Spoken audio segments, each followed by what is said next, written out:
네, 감사합니다. 오늘 우리가 함께 나눌 말씀은요.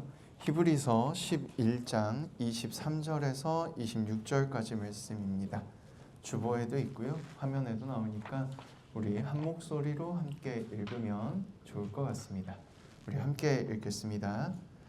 믿음으로 모세가 낳았을 때에 그 부모가 아름다운 아이임을 보고 석 달 동안 숨겨 왕의 명령을 무서워하지 아니하였으며 믿음으로 모세는 장성하여 바로의 공주의 아들이라 칭함받기를 거절하고 도리어 하나님의 백성과 함께 고난받기를 잠시 죄악의 낙을 누리는 것보다 더 좋아하고 그리스도를 위하여 받는 수모를 애굽의 모든 보화보다 더 큰 재물로 여겼으니 이는 상 주심을 바라봄이라.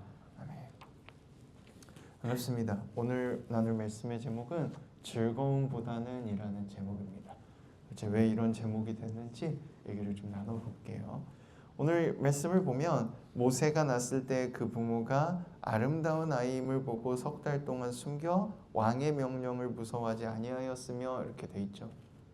이게 무슨 말이냐면 어려서부터 교회 다니신 분들 잘 알겠지만 어린이부에서 아마 워낙 잘 가르쳤을 거라 혹시 모르시는 분들을 위해서 얘기하면 옛날에 애니메이션으로도 나왔고 그쵸? 이집트 왕자라는 애니메이션이 엄청 옛날 애니메이션이긴 한데 10개라는 진짜 더 오래된 영화도 있고 한데 거길 보면 이스라엘 백성들이 이집트에 들어와서 살기 시작했는데 수가 점점 많아지니까 파라오, 성경에는 바로 왕이라고 나오는데 파라오가 약간 고민을 하기 시작합니다. 이집트 사람들, 원래 이집트 사람들이 약간 두려워하기 시작하는 거예요. 그래서 안 되겠다, 이 민족을 좀 제어해야겠어 라고 하고 원래는 자유민 신분이었는데 노예로 신분을 격화시킵니다. 그리고 노동을 시켜요. 근데 그런데도 버티고 일을 잘 해내고 점점 더 많은 아이를 낳으니까 무슨 명령을 내리냐면 여자는 그대로 기르고 남자아이는 낳는 즉시 죽여라 라고 명령을 내립니다. 그런데 히브리 3파, 요즘은 다 산부인과 가서 하니까 3파가 없지만 옛날에는 나이 많은 어른들 중에 아이를 많이 받아본 경험이 있는 분들이 그걸 직업으로 했었단 말이에요. 그럼 산파들이 가가지고 아이를 안전하게 받아주고 죽이지 않고 살렸어요. 그리고 나서 왜 명령을 어기냐, 너네 죽고 싶어? 라고 파라오가 말하니까 뭐라고 대답했냐면 이집트 사람들보다 히브리 사람들, 이스라엘 사람들이 강해서 우리가 가니까 이미 애를 낳았던데요? 이렇게 말한 거예요. 그러니 이제는 직접 찾아다니면서 죽이기 시작합니다. 그때 모세라는 아이가 태어났어요. 그때는 아직 이름조차 정하지 않은 아이였고 태어났는데 죽으면 안 되니까 이 아이가 너무 소중하니까 감춰놓고 집에서 키운 거예요. 걸리면 나도 죽고 아이도 죽는 거죠. 그 상황에서 아이를 키우다가 시간이 조금 지나서 이제 울음소리가 조금씩 더 커지기 시작하니 더 이상 감출 수 없게 됩니다. 그래서 갈대로 상자를 엮어가지고 그 안에 아이를 넣어서 나일강에다가 띄웠어요. 근데 마침 그 강에 목욕하러 나온 공주가 그 상자가 떠내려오는 걸 보고 열었더니 이 아이 너무 예쁘다. 히브리인들의 아이인가 봐. 불쌍하다. 내가 데려가야겠어. 라고 하고 양자로 삼습니다. 근데 혹 가라앉을까 봐 두려워서 쫓아왔던 아이의 누나가 튀어나와가지고 뭐라고 하냐면 공주님 제가 그 아이를 위해서 유모를 구해볼까요? 그래서 이 공주가 눈치를 채요. 제가 이 아이와 연관이 있는 아이겠구나. 그리고 나서 그래 좋아 라고 하고 어머니를 데리고 옵니다. 딱 보고 알았을까요? 몰랐을까요? 알았겠죠. 그래서 이 아이를 그 집으로 보내서 장성할 때까지라고 성경에 나오는데 성경에서 장성할 때라고 하면 다 12살을 말합니다. 다른 설명 없이 장성할 때라고 하면 12살을 말하는 거예요. 12살까지 자기 집에서 자기 형제들과 자기 부모님과 자랍니다. 그리고 나서 다시 왕궁으로 돌아와서 더 나이가 들어가고 왕자로서 신분으로 살게 돼요. 왕자의 신분으로 살게 되는데 문제가 있습니다. 히브리 사람들의 집에서 자랐고 히브리 아이잖아요. 이집트 사람들은 히브리 사람들과 같은 자리에서 밥만 먹어도 신에게 저주를 받는다고 생각했어요. 지금이야 과학이 발달한 사회여서 그런 거 없어 라고 생각하는데, 지금 이 시대에도 타로점 보러 가가지고 올해는 좀 힘들겠는데요 얘기 들으면 어때요?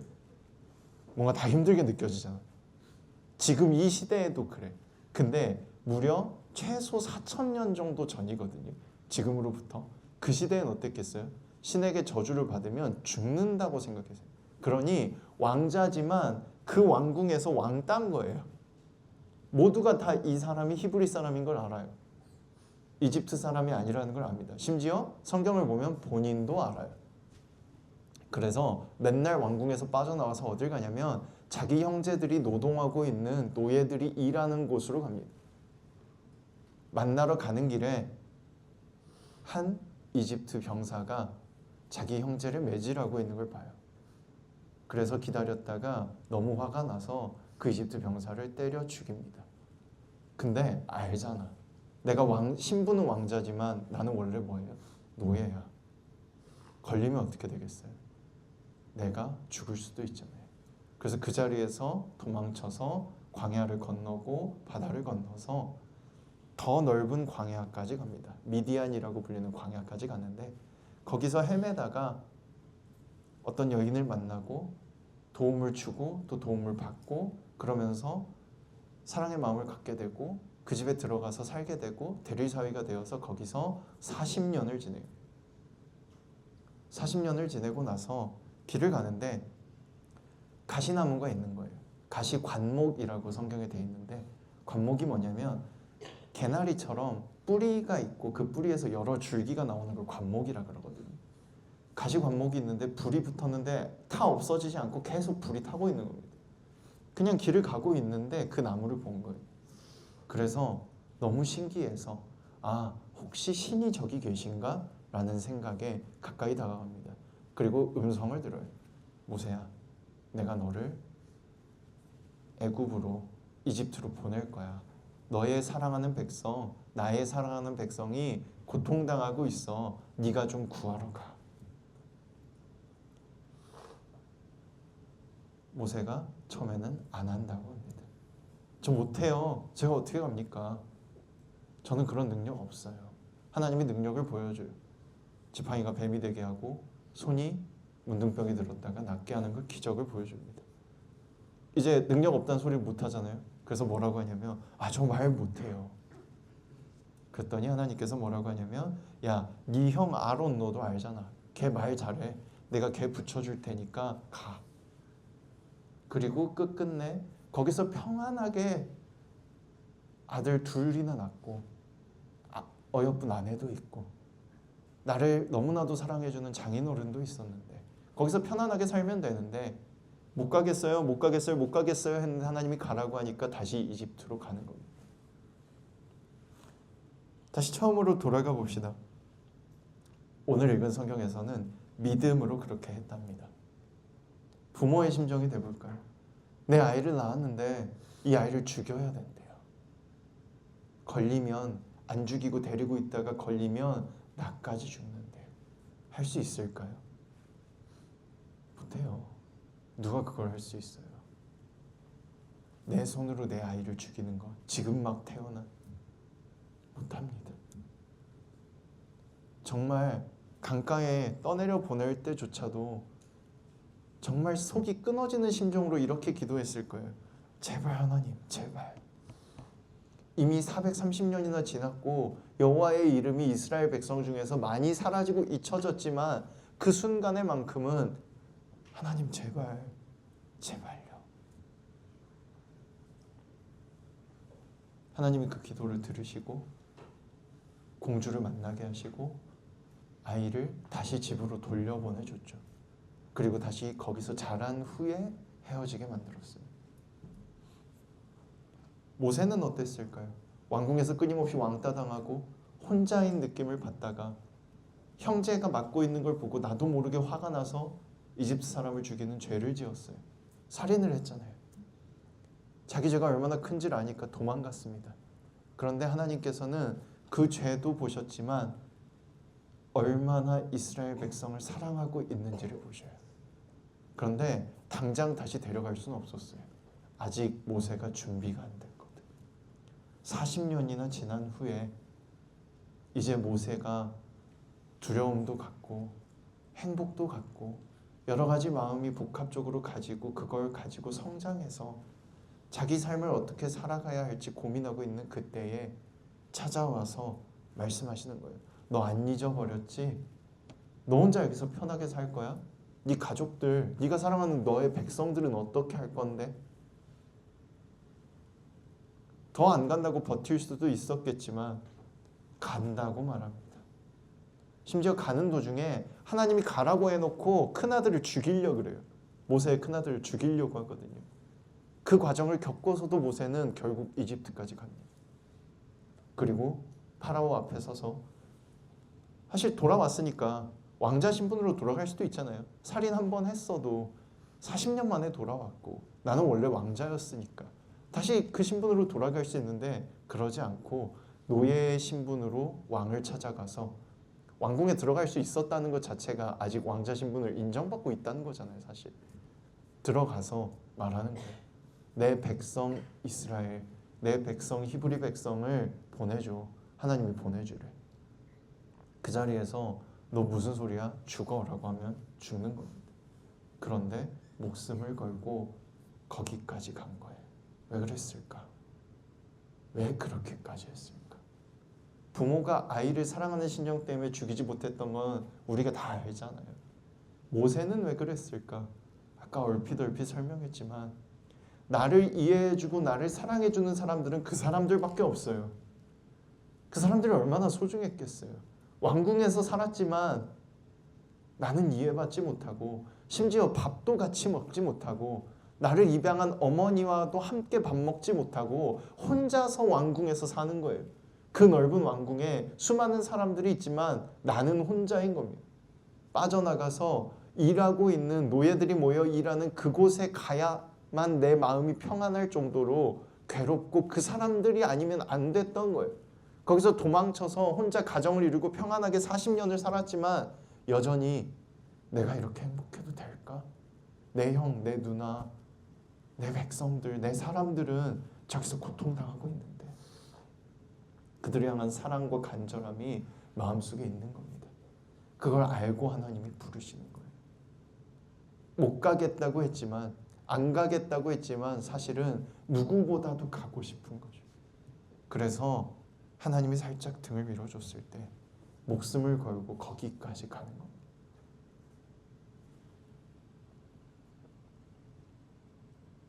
그걸 오늘 읽은 성경에서는 믿음으로 했다라고 말하고 있어요. 사실은 너무나도 사랑해서 간절해서 할 수밖에 없었던 일인데 성경은 그들이 믿음으로 그렇게 했어. 그리스도의 상급, 그리스도를 위하여 받는 수모 이렇게 얘기하고 있지만 예수님께서 우리를 위해 십자가에 달려 죽으셨잖아요. 그리스도를 위해 받는 수모라는 건 사실 그걸 똑같이 걸어가는 거예요. 누군가를 위해 내 목숨을 거는 겁니다. 내가 그렇게까지 할 수 있었던 게 뭐라고요? 여기서는 애굽의 모든 보화보다 더 큰 재물로 그 고난을 여겼대요. 왜? 왜일까? 사랑하잖아. 사랑하잖아. 내가 사랑하는 그 사랑 하나 때문에 그 모든 고통이 다 괜찮았던 거예요. 그 모든 어려움이 다 괜찮았던 거예요. 모세의 이야기도 그렇지만 모세의 부모님도 마찬가지예요. 얼마나 조마조마했겠어요. 키우면서. 아이의 목소리가 커져갈 때마다 아이가 울음소리가 점점 커져갈 때마다 어떡하지? 그런데 사랑 때문에 목숨을 거는 겁니다. 요즘은 그런 게 많이 사라져버렸어요. 신앙만이 아니라 일상에서도 가족 간의 사랑, 심지어 내가 사랑하는 사람과의 사랑조차에서도 그게 너무나도 많이 사라져버렸어요. 그냥 아니면 말지. 쟤 왜 저래? 엄마 아빠 왜 저래? 내 딸 내 아들이지만 좀 너무한 거 아니야? 이렇게 생각합니다. 사랑 하나 때문에 목숨까지 걸었던 그 사랑이 여전히 우리 안에 남아있다는 걸 알 수 있으면 좋겠어요. 사실 있잖아요. 진짜 위기가 처하면 목숨 걸고 나갈 거거든요. 진짜 내 가족이 위험하면, 진짜 내가 사랑하는 사람이 위험하면 그 순간에 나도 모르게 뛰쳐나갈 거거든요. 그런데 우리는 아니라고 말해요. 왜? 왜 그렇게 됐을까? 부끄럽고 쑥스럽고 민망하고 지금 삶이 너무나도 편안하거든요. 그런데 잊지 마세요. 편안한 것보다 더 소중한 게 있는 거예요.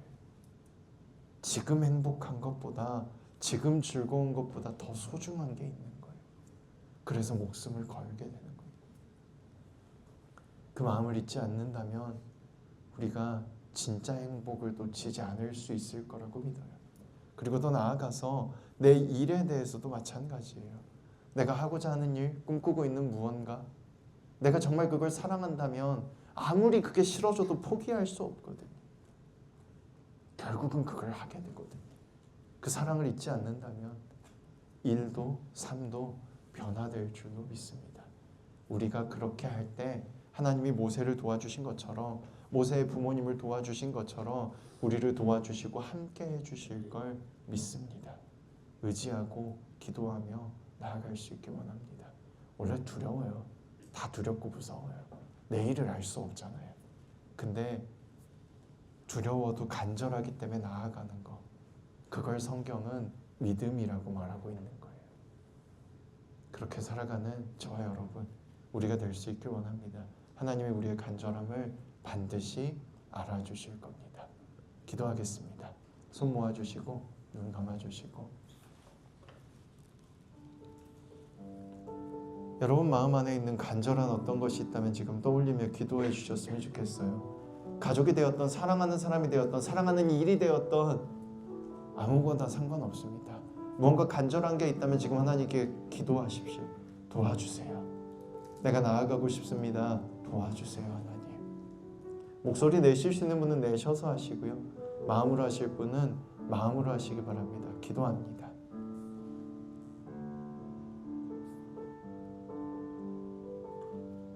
아버지, 도와주세요.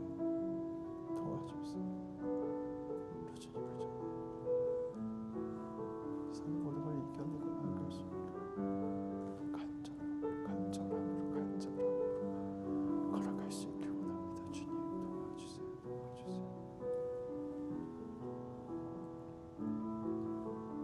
아버지, 하나님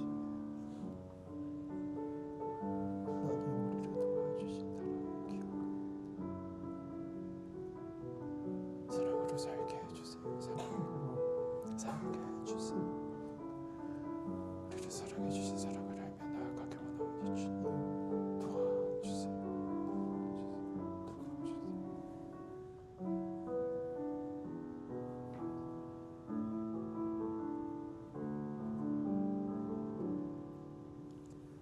사랑의 하나님 감사합니다. 우리를 사랑해 주시고 붙잡아 주셨음을 믿습니다. 우리를 위해 대신 죽기까지 하신 주님, 우리가 나아갈 때 두려움을 이길 수 있게 하시고 간절함으로 걸어갈 때 그 간절함을 알아주셔서 복을 더하여 주셔서 다 잘 이겨내게 하시고 행복이 함께 있을 수 있게, 기쁨이 함께 있을 수 있게 해주세요. 인도해 주세요. 사랑으로 함께 해주신 것을 믿으며 사랑하는 예수님 이름으로 기도합니다.